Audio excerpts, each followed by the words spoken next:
Welcome to the Needy and Normal podcast. I'm your host, Ashley Levering, mom, wife, and life coach.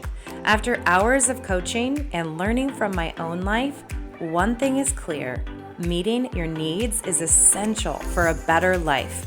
Here, we'll talk about your needs and not only learn to accept them, but also tend to them without guilt.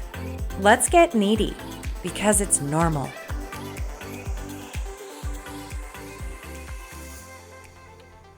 I am going to be very human today. Welcome. Are you driving somewhere? Are you cleaning? Are you brushing your teeth? What do you do when you're listening to a podcast? I tend to listen when I'm driving somewhere, when I'm on a long walk, or when I'm getting ready for bed, or making the kids lunches. I like listening to podcasts as if they're right there with me, hanging out.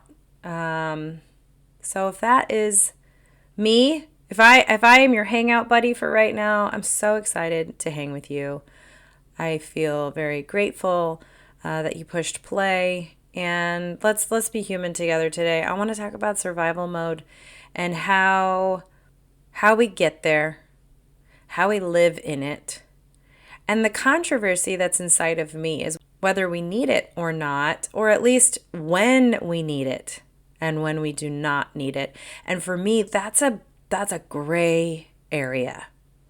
I actually argued with my therapist about this. She said, you got to stop living in survival mode.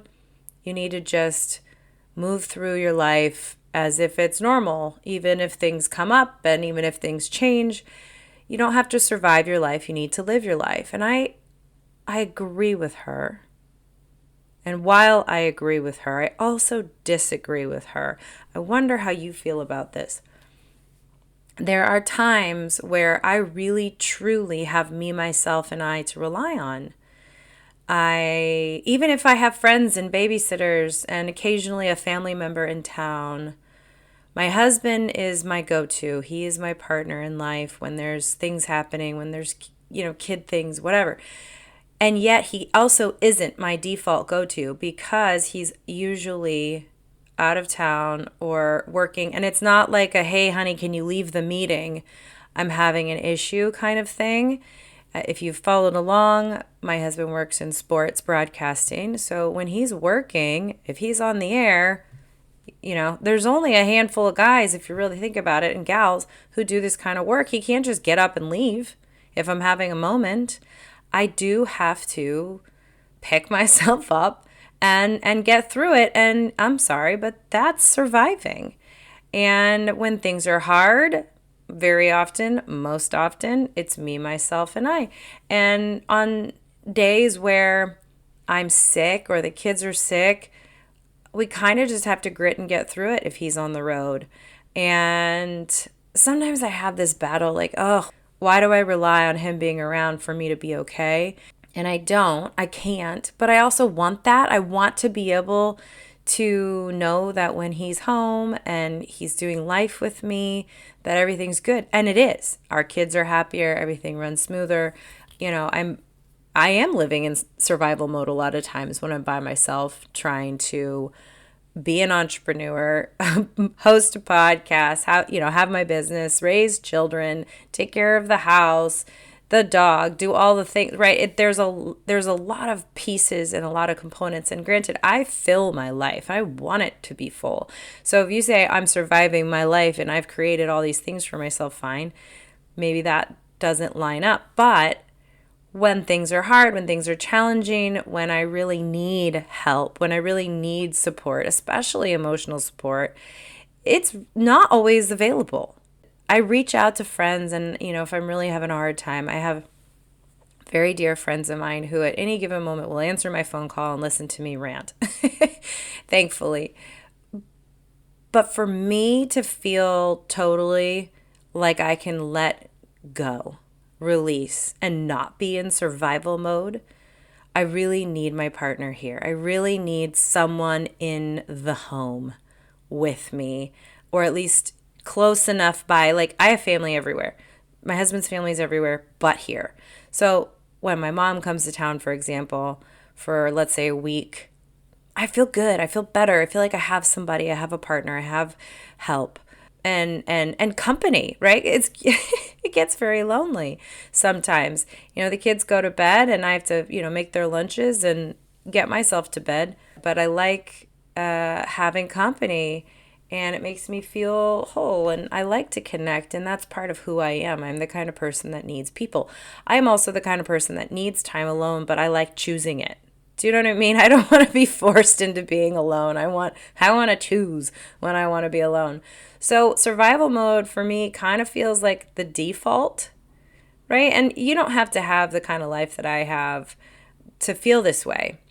I have plenty of friends and family who have friends and family members around, who have a husband who lives in the house and is around, and partners and, a spouse that partners with them. And they still feel kind of like they're needing to be in survival mode. But I'll give you an example. So all baseball season, I'm on. It's me. It's like, and go. And until it's over. And it's over. As I'm recording this, sadly, the Brewers did not advance into the playoffs more than the third game of the wild card series against the Mets, who are still in it. I am grinding my teeth. It was very, very, very sad to see it end that way. But what that did mean for our family was Jeff got to be home for an entire weekend for the first time in 8 months, 9 months. Usually he's home on, maybe part of the weekend, but never the whole weekend and never not working. So it was his first weekend not working in town since January. And while I'm recording this, we are in early October. So for me, it was, and for my husband, it was, we can kind of come down off survival mode. And actually, as we were walking out of the tunnel into the parking lot with my husband, one of my best friends came with me to that final game. Thank God it was her because I completely lost it. I was so emotional for the Brewers. God, these guys worked so hard. I was so emotional for them. And as we're walking out of the ballpark, my friend leans over and she goes, "Oh, you're going to have your husband home this weekend." And I knew it in the back of my head, but I hadn't really realized that it was a real thing yet. And the second she said that, I started crying, but a different cry. It was like a release. And we walk out and I'm collecting myself. We're saying bye to people. Everyone was crying, so I was in good company. I wasn't the only one losing it. Various reasons, but mostly it was just hard to see the Brewers season come to an abrupt finish, but also all the wives, everyone involved, all the people supporting the team. I mean, you're holding it together for so many months. And I'm sure I wasn't the only one who felt this release. I let go. Right? Knowing that at least for a temporary moment in time, I wasn't the only one running my life. I wasn't alone. So we got to go home. This was on a Thursday night. And I'm still trying to get my voice back, by the way. So hopefully it's good for podcasting. Because I went from screaming and cheering to crying. So my voice has been through quite a bit. I don't know how my husband stays on the air for multiple hours at a time and still has this strong, beautiful, buttery voice. My God. Anyway, so release. So Thursday night we go home and I have amazing babysitters and I called all of them that week and they all showed up. Got the kids to bed. So Jeff and I got to come home on our own and we both were very quiet and weepy and there's more to that story that I'll share at another time where the rest of the emotions came from. If anyone knows us and knows the situation, you might have an idea of where the other emotions had come from. But regardless, we both knew we could release and let go for a bit. And for me, it was my moment in time where I got to stop being in survival mode. And I think we poured a little bourbon, and it, could have been a little celebratory bourbon, but it was more of a, well, that's the end of the season. We did it, clink. The next morning, I had intentions of getting up and going to the gym. If you go on my Instagram stories, you will see the raw footage of me getting back in bed and just not being able to function. I had released so much. You've maybe experienced this before, where you just come down from such use of energy for so long, living in survival mode, that when you have that release, your body just completely depletes. Your energy goes away. You're done. I was done. So I got in bed. It was like 8:45, 9 o'clock in the morning. Kids went off to school. Jeff had a lot of messages to answer and people to connect with, because there's just so much buzz going around, and he is a really amazing resource. So people, put him on their radio shows and podcasts and all that to get his feedback on the season and all that. So he's busy, and I'm also thinking, man, he probably wants to get back in bed with me. I think also he went to our daughter's school to volunteer, and I think he thought, in case we were leaving to go out of town, I can squeeze that in the morning. My husband's amazing. So he went and did that. I'm getting in bed, and all season long, it would take something wild to knock me off my feet and make me get back in bed. I'm not really a napper, although I dream of being a napper. I would love to be a napper. I think the closest I got to napping all season was getting back in bed at 5:30 in the morning for, just an extra hour or so after taking the dog out to go to the bathroom. But otherwise, me, any part of the day, laying down, sitting down, doing nothing, it has to be on my calendar. I don't really schedule those things as often. I do schedule self-care and downtime. I do. And I make sure that at night, I pause whatever's going on and rest. But getting back in bed, because I was so depleted and so out of energy, didn't happen often. So just the act of getting back in bed and not being able to do more than that was different for me and needed. Like, I could not deny it. I got back in bed. I slept for maybe 2 hours. Got up. I just couldn't really function that much. I just laid in bed as much as I possibly could. I remember managing to get myself up out of the house and going for a long walk, which felt amazing.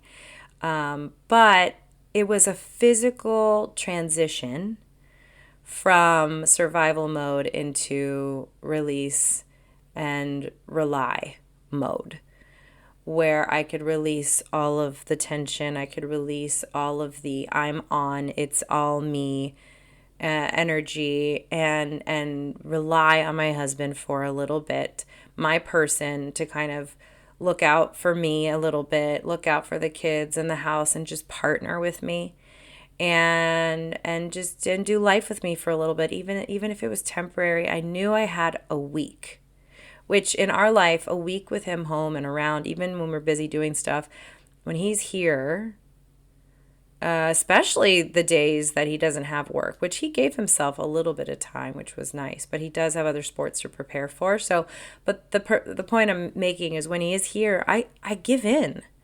I give in a little bit, and I let go, and I allow him to take care of me a little bit. Because emotions. I take care of everyone all the time, and it's a chore to continue taking care of me, because you have to actively take care of yourself, especially if you take care of other people. And I let it down, right? I let my sails down for just a little bit. I'm having, as I'm finally coming to the microphone today, I'm having an emotional day, because this morning my husband and I had a little miscommunication mishap, where I thought he was getting up with the dog and then going to the gym, and then I would be able to get up and deal with the kids, and then I had to get out the door early today. I had an appointment early, and I thought we'd communicated all this. Well, he got up early, didn't take the dog out because the dog didn't wake up early like he always does. So I guess he just thought, I'll let him sleep, and then left to go to the gym, and in the meantime, I'm trying to sleep. I'm relaxed. I'm still in this mode of release and rely, thinking, oh, he's got it. And then all I have to do is, get the kids going and get downstairs and get my ass out the door for my own stuff, right? But he failed to text. I hate saying failed. He could have texted me and said, hey, I didn't take the dog out. So when he started going berserk and barking, and I get on the Alexa Echo and say, shh, which is my little trick to saying, shut the F up. I'm not ready to get up. I should have known. I should have known he was up barking like crazy because he actually hadn't been out yet. But anyways, so I got all frazzled and wound up and stressed out because I felt like I had to be on alert all of a sudden. Like here, I had finally given in and let myself, let go, and all of a sudden, that feeling like just flies back into my body to stand at attention, be on call, be ready to take care of everybody. The world's on my shoulders. It was that feeling. Just kind of hit me like a ton of bricks. That survival mode just kicked right back in like it was my default. I was pissed because I really, really needed to not be in that mode. But it kind of brought me back to my argument with my therapist when she said, you need to stop living in survival mode and just live through life and just take things as they come and just stay calm and do what you need to do to like keep your stress down and just know that when things happen, that's just your life. It's not hard. It's just different. It's your life. And all these things are meaningful and wonderful and whatever. But in that moment, I thought, okay, I kind of understand, because if the difference between survival mode and release and rely mode is that huge for me, perhaps the lesson here is, where's the middle point? And just so you know, we did come to a nice little happy place on what happened this morning, my husband and me. He agreed, whoops, I should have texted you, or I should have just taken him out anyways. That was a poor choice. He was trying to go to the gym early so he could get back so I could get out early. So, we worked it out. The kids got to see us work it out. That was nice. But the lesson for me here is, oh man, I can't do complete and utter release and rely. I can't do complete and utter survival mode. Both are useful at times, and they need to show up at times. But it is perhaps a question of, when do I need to be in survival mode? When do I get to release and relax and rely on my partner? And so it's really heightened my awareness on that, around noticing or knowing when I can use those things. Because if you think of survival mode, if you think about what survival mode is, you have these human instincts to kind of go into high alert and be prepared for facing some kind of stress or trauma. And you need to be on high alert to respond, to react quickly in those situations. That's a very human, normal part of us, which is amazing, but also in these kinds of circumstances can be tough. So it doesn't have to be all or nothing. So as I was sitting there arguing with her, saying, I need survival mode. I don't have a choice. It's me, myself, and I. And if I let it down, then I let my guard down, and then I'm not prepared to be there for people and be there for myself. And like the only times I'm allowing myself to relax, is at nighttime before I go to bed, or on the weekends, or when I have a babysitter, or when I go on vacations alone, or when I go on trips with people where I'm not by myself, or when I have family in town. Like there are a lot of moments in time I try really hard to create where I have people and support, and I don't have to be in complete and utter survival mode.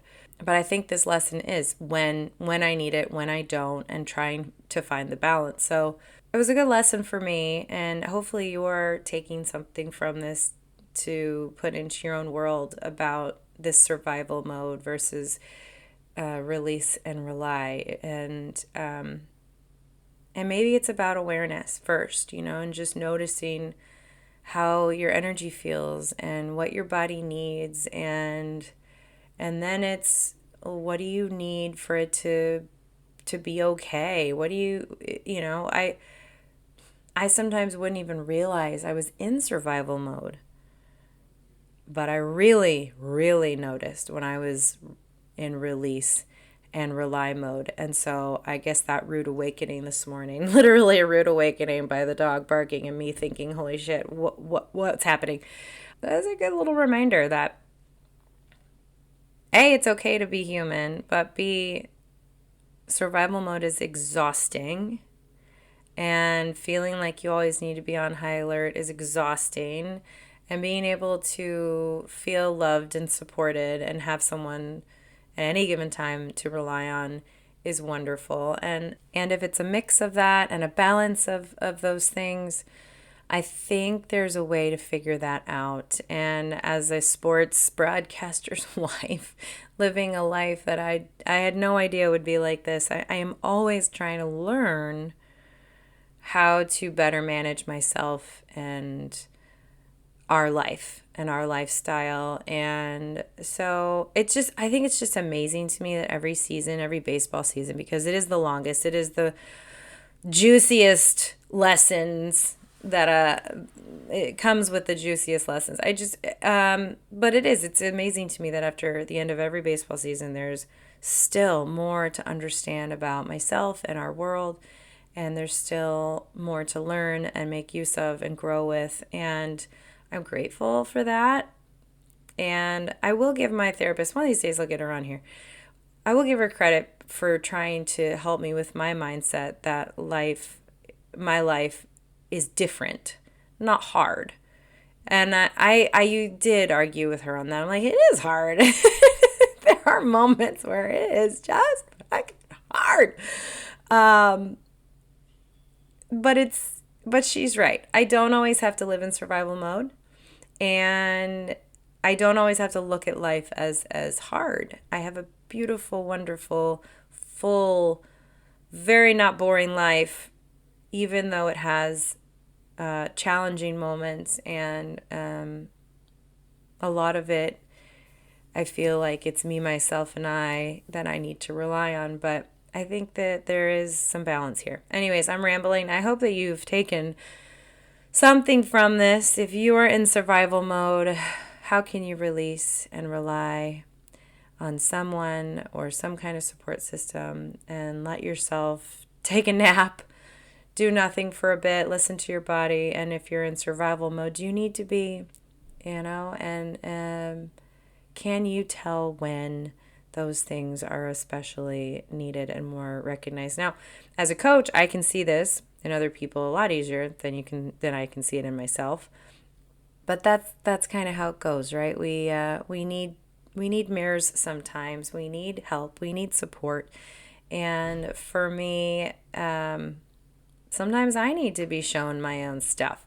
And most people are that way. So if you need help kind of clarifying and understanding parts of your world and figuring out what to do with it, not only do I see that and relate to that in my own world, but this is what I help people do. As a life coach, I help you navigate this stuff. And it can be very eye-opening and refreshing and comforting to have that kind of support. So I'm here for you. And remember, your needs matter because you matter. Take care. Thank you for listening to the Needy and Normal podcast. If you like this episode, share it generously. I would so appreciate it if you would take a quick moment to leave me a review and click that subscribe button so you won't miss an episode. For information about coaching together, visit ablifecoaching.com.